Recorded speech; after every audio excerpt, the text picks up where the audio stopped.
Hey, friends, welcome back to the Big Talk Podcast. I'm your host, and this is episode 698. Today's amazing guest, Sharyl West Loeung, is a TEDx speaker, award-winning author, event producer, consultant, and a dear friend.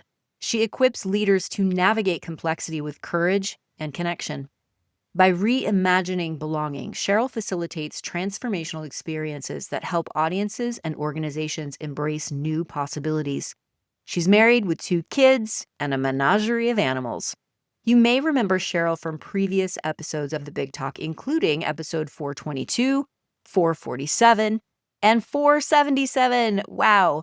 We will link to all of these in the show notes because she is a repeat amazing guest so that you can go back and listen. All right, everybody, let's do this. Sharyl, welcome back to the Big Talk Podcast. I'm so excited to be back. This is one of my favorite things. Oh my gosh, you have many favorite things, which we're going to get into today, but it's also one of my favorite things is being in conversation with you.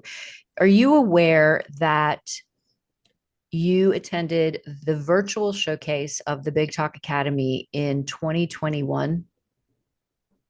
Yes. And that's how we met. Yeah. Actually, can I give you a little correction? Is that Bring it allowed? on. Of course, always.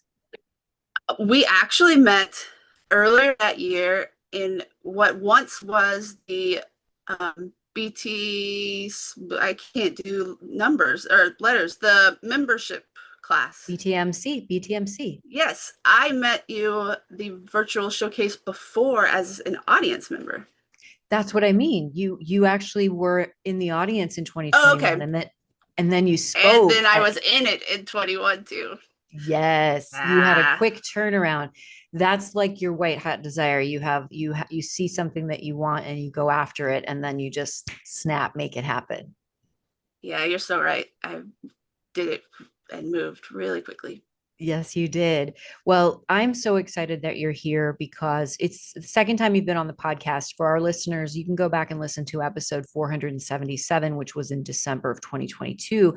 And this is the first time Sharyl and I have had this kind of intimate conversation. And it's really important because since we've known each other for the last several years, I've had the privilege and honor to watch Sharyl fully step into and embody her influential voice and her speaking and her producing and all of the things that she's doing to contribute in the world. And trust me, she was doing this way before she was involved with us and the Big Talk. But I'm really excited for you as the audience and as the listener to hear her journey because it's really powerful, it's really special, and it's really relatable. For those of you who don't know you, Sharyl, and who may not have been following you inside of our community or inside of your community, can you take us back as far as you want to go and connect the dots to what has led you here to speaking with me in this moment of time? I can as best as I can because there are so many moments that I think this is incredible and how did I get here? I will start where I think it's hard not to is that I am a first gen college student. I am the daughter of a teenage pregnancy. And I often look at my life with there's a line in Warren Light's Sideman. It won a 1990 Tony. And it's a memory play. And it's about this couple and they have this son. And he keeps coming back to his jazz playing dad whenever he rarely gets to see him. And he says, Dad, why was I born? Mm. And which is the name of a song that he plays, and he'll say, 2 tunes in, kid, 2 tunes in. And he doesn't answer. And he spends his life trying to figure out why was I born? And the first time the play came out in 98, was published in 98, and I was of the age where that just like summed up so much for me of I was close to graduating high school, I was in this place of what is it I'm supposed to do with my life? And can it matter? Does it matter? Because I was at a place where my parents were kind of like, maybe you could go to associates, get an associate's degree, maybe. I mean, that's a thing. And my only real concept of leaving home would have been to play college sports. I was recruited really young, and then I, as these stories go, had a pretty horrific injury very young, and then I got really into theater, speech, and debate, and was starting to direct actually with theater as a high school senior, and moved on to a community college where I was getting to take some directing classes, and actually was hired back, which is not common, to my old high school to work in the theater, speech, and debate program to at 19 to come back and to start doing some directing, and even to potentially put off college, do an emergency cert to keep teaching. And I knew that that was not a great idea because I would never get to be or do what I wanted to do. I was a choir kid. Really, everything about me was about um, expression and communication. I did my first poetry contest in second grade, and what we would call now a big talk in fifth grade, a memorized talk on an issue, and then again sixth grade, and just kept doing those things. And so everything about communicating a message, whether it was through song, whether it was through a message on a stage, whether I was started cutting scripts, it was such an outlet for me that sports never really gave me. What sports gave me was the idea that I could be a leader and that I could be a part of a team. My family was very isolated because of the shame that they felt in a hyper evangelical setting. The way that we fit in, or the way where belonging came for us, was performative. My dad had a opera career beginning when he got my mom pregnant, and my mom was a pianist, and so we traveled when I was younger for them to perform places, and so they could perform at churches as we call this special music. And so I was learning that you could be accepted if you had a talent, and I was also learning what hospitality really meant in name, and then what it felt like when it was done well, and really paying a lot of attention to uh, what looks good on a stage and what looks good in behind a stage in terms of how people treat each other and how they treat their guests. And so all of that was really developing from a very young age, and kind of running through my mind when it came to who am I and what is it that I want to do. But nothing really crossed my mind in terms of really a lot of possibility for myself. Let's talk about this. Is amazing. Thank you for that broad stroke of your backstory. And I love knowing that you were in choir theater, that it was all about expression. I didn't know that your first talk was in the fifth grade. I love knowing that about you, Sharyl. And when it comes to, we're gonna unpack the whole question, does it matter? Why am I here? Why was I born? But does it matter? That's a really big one that I want to unpack with you. Before we do, however, let me ask you, when you were exploring, prior to you exploring if you were going to go to college and associate's degree was a potential thing and your parents were kind of not sure about what that meant, how did they move out of shame, and why were they even in shame? Because they were pregnant early, because they were so young? What was that all about? Yes, to be so young, and to be in a culture that says you don't have sex before you get married. And it's a real hard thing to hide when you have a child from that. Uh, and my parents, you would still see my parents and think that they are way younger than they are. They just looked young. And I'm the oldest of four, and the more that my family moved along, the more they kind of got the family that made sense for them. And so it was just an odd place for me to be in when they were other kids are at a different school and in a different part of life, and I was really doing something very very different. So And were they on the road with you when they were performing and singing? Did they take you on the road? yes, at that age I was young, and so my job was to keep my mama's boy brother from jumping up on stage to sit on the piano bench and bang out keys, and I learned how to work a crowd, how to answer questions and do those handout programs and those sorts of things. So work house. Work the house. Do you feel, Cheryl, that this was a one of your first introductions to what belonging meant? Yes. Or lack thereof. Yes. Let's talk about the lack thereof and how you learned that this was actual belonging when you were on the road with your family.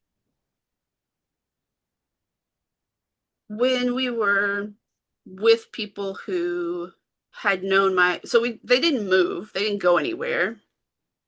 My grandparents gave them somewhat of, I guess, an ultimatum is the best I have, in that you're going to act like an adult, you're going to be adults. So they we were at first in a mobile home park that was not in the same town, but we're in suburbs where it was close enough. And so they're near where they went to high school and all the things. And so when we were traveling, the story wasn't all right there. These are just talented young people with kids, and Mm. people want to get to know this sweet young family and have them over for lunch. And so it's a little bit different when it's a matter of who are you and what's your story versus, oh, we know who you are and we know your Mm. story. When you think about why you were born and the life that you've led up until this moment in time where you are contributing in such a powerful way as an influential voice and as a parent and as a teacher and a mentor and a guide, how was your experience of what many might create a story around you based on their own limitations? How was that experience informative to you now, Cheryl, as the leader and the mentor and the influential voice that you are?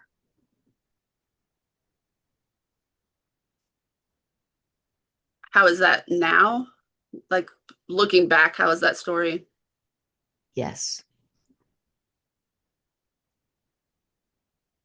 I don't think that I understood how profound an impact it had on me until much later, because it wasn't something that we talked about. And so I was easily 13, 14, and you can do math, but then you tell yourself it can't be because we've never talked about this, until you get to a place of, no, this all checks out, but we still have never talked about it. And so that there's I think, a shame that grows from knowing something mustn't be bad that has to do with me, because we can't say why. We don't Mean, mm, meaning the your acknowledge it. age, you meaning your age and when they got married. Right. And having teachers, I can remember getting in trouble for my. I would have teachers who should never ask a child this, like, "How old's your mom?" And I'd say, and then Oh my gosh. my mom would say, like, we don't talk about that. So those sorts of things where you kind of internalize there's something not acceptable here about our family, Mm, and specifically it has something to do with me. And so it becomes this kind of burden of secrecy. And there were other things too, in terms of like where my parents worked and how much they worked, and their real desire for us to have more than they could really provide, by taking us, trying to get us in school districts beyond where we lived so that we could have better education. But that also meant that we were in cultural uh, norms way beyond what we could understand. And so it was just this, I don't fit in because I don't understand any of these things, but I can't talk about the things that are real. And so you just get into kind of this loop of, and now it makes perfect sense. Of course, you don't belong. Then it was, what is wrong with me? and when you're thinking about looking back on that girl now, how has she been taken care of by you so that you are now using your voice in service of others who might not feel like they belong? One of the ways that she's been taken care of is being okay with wherever she is, with wherever, with whom she ever she associates. I am very comfortable with people who capture my heart, and I don't need that to be about what can I get from you, or what status do you hold, or where am I headed in life based on XYZ. I often struggle to know better in terms of leveling of class, really. We'll go with that. And so relationships for me are about love and trust and connection. And so I think that being able to move through those more value based organic things helps.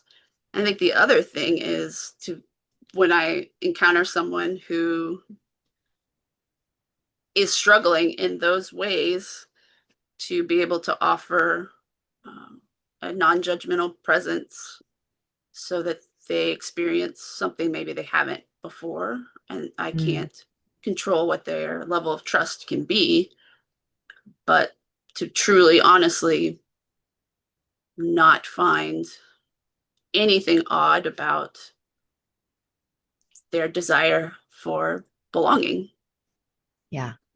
You've taught me so much about this in our relationship together, and it's part of your body of work. Also, this idea of love, trust, and connection. This was very much touched on in your virtual showcase talk in 2021, which we will share the link in the show notes so that you can go and watch this, which was all about giving thanks and being around the table together with your friends. I also think that I'd love for you to talk a little bit about this whole notion of does it matter? Being a human being is hard, and being a human being right now feels real hard. Mm.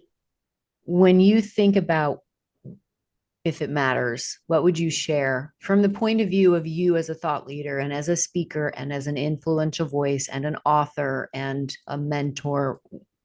What would you say to our audience about whether it matters or not? It's always a choice, and we're being offered a choice point right now that is more clear than maybe many of us have had in our lifetimes, of does it matter if we are kind on the bus, if we are teaching our children to love someone who is consistently a bully? It's a much easier time to say, you know what, people are like that, and we're just going to ignore them. Or here's a really good one liner you can use, because that's just easier right now. And of course, there's something to be said of psychological safety and physical safety. But I believe what matters is our own formation and who we're becoming and who we will be today, tomorrow, etc. One of the things that has happened in the last week, we've had this awful school shooting in Minneapolis, and their mayor came out and he spoke of, tired of thoughts and prayers. These children were praying, and the principal in response spoke to that prayer includes action and that they'll be praying with their feet.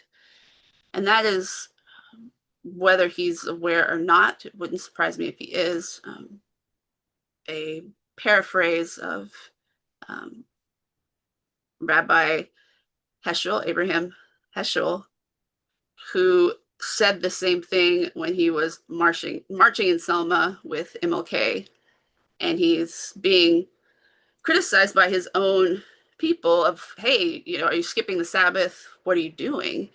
And he said, oh, I was praying. I was praying with my legs. It may not be that what we're doing looks anything like what we have done before. It may not feel like the ways that we have learned to participate in the world, be it with charity, with our religious affiliations, with our communities. But it does matter that we find ways to form our own hearts in ways that we've not done before, so that humanity can remain something that we can look to and say, there it is.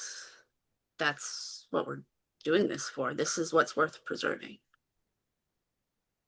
It does matter. This is what is worth preserving. And I love prayer in action. And for those of you listening, this is September 30th, and Sharyl and I are recording this on August 28th, the day after this horrible shooting. And we have to keep having these conversations and talking about why it matters and talk about how to be prayer in action. What would you say to our listeners, Sharyl, who have fear of speaking out, fear of not being able to make a difference? And I know that I hear this a lot. What am I doing? I become complacent. I become paralyzed. I don't, there's nothing I can do. And you've heard me say there's always something you can do. And as influential voices, it's our responsibility to do something and to be present. What would you say to that, Sharyl? Fear is valid. I can't speak to each individual, but in some ways, I'm glad for people to be able to acknowledge fear, because it means that they are present to the reality of what our world is.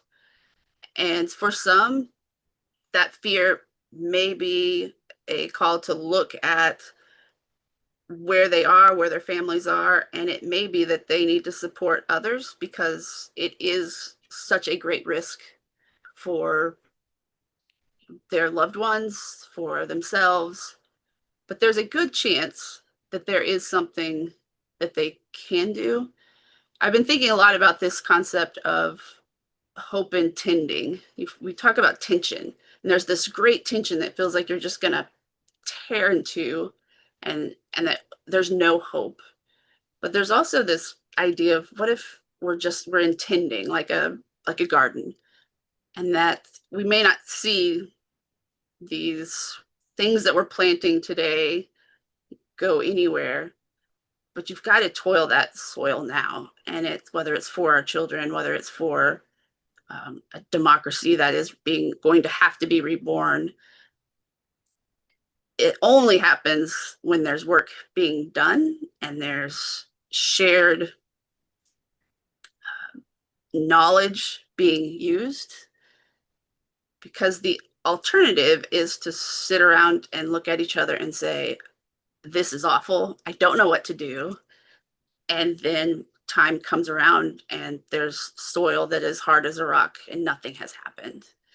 Yeah. And so that would be my kind of challenge, to say, acknowledging what that fear is and where it's coming from, and is it present to what's happening right now? Is it so great that it's something you really do need to deal with in your present, or is it kind of this global fear that makes sense from everything else, but that can be overcome in a community setting? And then how do you link with others who are already doing the work and know how to do the work and see what support that they need, and buckle up? It's a marathon. Beautiful. I feel like we are in the soil together today in this conversation. Yeah. And I appreciate being able to get my hands dirty with you. Yeah, me too. When you think about the importance of using your voice, which you've done since I've known you, what kind of legacy are you leaving behind for not only your family, children, community, but also for that 13-year-old girl who didn't know how to belong? Hmm. I recently, and I say recently, it took about 6 months, went back through all of my talks, all of my writing. Uh, we would call this a concept analysis. We wanted to be really nerdy about it. So I wanted to know, what have I been doing, and what would I want to carry forward, and what do I want to do next? And is it something I'm going to build off of or start over in this world that seems so different? And what I was really struck by, um, there's a line in my speak talk, and it talks about how light is an unruly character, um, but you only need a spark, and that's enough to just see that little bit in front of us, and that is enough. And I think for me to be able to come to a place where fear is not overwhelming decisions, not that it's gone, but it's not overwhelming decisions, but that I can continue to not only recognize the light wherever it is, but to point towards that light for others, and to say, yeah, it's unruly. It flickers and looks like it's going out and then roars, and nobody gets it. We're not going to try to control it, but we acknowledge it's enough for when we need it. And let's take what we have today and see what we need to see and keep moving. So beautiful. Sharyl, you are truly an influential voice. Thank you. And you're an unruly light. I'll just also add that. I'm an unruly something, that is for sure. Are you ready for some fast talk? Oh, yeah. All right. Sharyl, what's your favorite book? My Name is Asher Lev by Kayam Potok. Amazing. Who's your favorite speaker and why? I hate this question. This is such a wrong question. Why? Right Tell me. now, Tell me why it's a wrong question. I love that. I really love speakers, and Well, you don't have I to pick one then. okay, well, I studied them. Like, I will watch a speaker and then I'll watch their talk like 10 times and, dissect. Well, in the last year, I have been very high on a woman. Her name is Reverend Naomi Washington. She's out of Harvard, preacher, lecturer, just brilliant way she puts things together. She has a lecture where she actually reads probably 15 straight minutes out of The Color Purple, and it Mm, works. And it's yeah. just, yeah. I also have been really into Stacey Abrams in the last Mhm. year. And so those are two that I really like to watch as they do their thing.